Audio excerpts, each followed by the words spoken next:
were living our lives in a his and her kind of way, where she would go off and do her day, and I would go off and do my day. And we even talked about it that way. It would be her day, my day, how was your day, whatever. And so I would be clueless as to what her day included. She generally knew what my day included because I was more of a talker, and I shared, more openly about what was going on.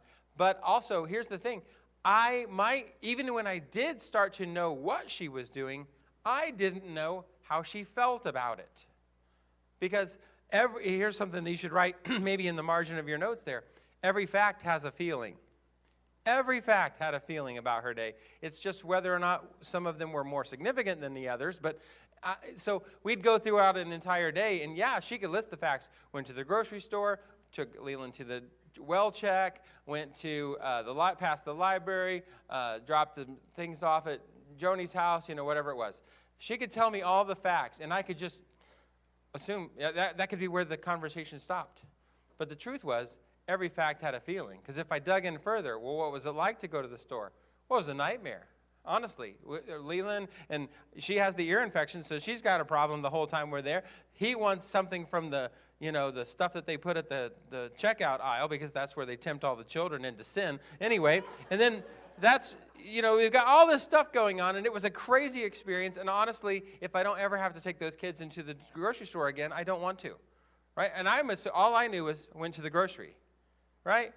Did I really know enough to relate with her well, or to even care what her... And so this was where we were really having trouble. I wasn't her biggest fan and biggest supporter. I had no clue what she was doing all day long. And she thought she knew what I was doing, and she probably did know in terms of facts, but she probably didn't always know in terms of feelings. That I hate it when that person is somebody I have to interact with because of how they treat me or whatever. That it's really challenging for me to go into that meeting because it's all about spreadsheets and numbers, and I'm not a spreadsheets and numbers guy or whatever, right? She doesn't know these things. It's just a fact until we go one level deeper and realize every fact has a feeling. Some of these things I have a fact, and I feel overjoyed because I love creative team meetings. That's fun.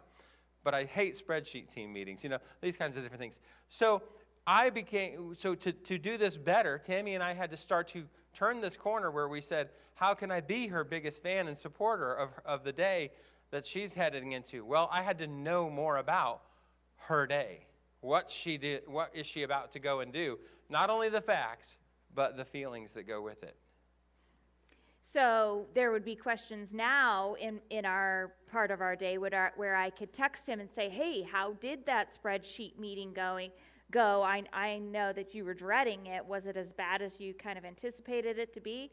Actually, no, when it went pretty fast. It wasn't as bad this time. Thanks for asking. And we can relate with each other during the day because now we're up to speed of what. And I can be like, okay, she just got out of that doctor appointment with Leland. I should probably text her. So does she have an ear infection or no? How is she doing? How are you doing? Oh, yeah, she does. We're going to have to go on antibiotics again or whatever, right? Like, okay, great. Do you need me to stop by the store and get that on my way home? Because you don't need to hang out in town here if that's what's next, right? I can do that. So biggest fan and supporter, knowing her day, knowing what she's doing, facts and feelings, and her knowing mine, we are in a way better place being shoulder to shoulder or back to back in our life experience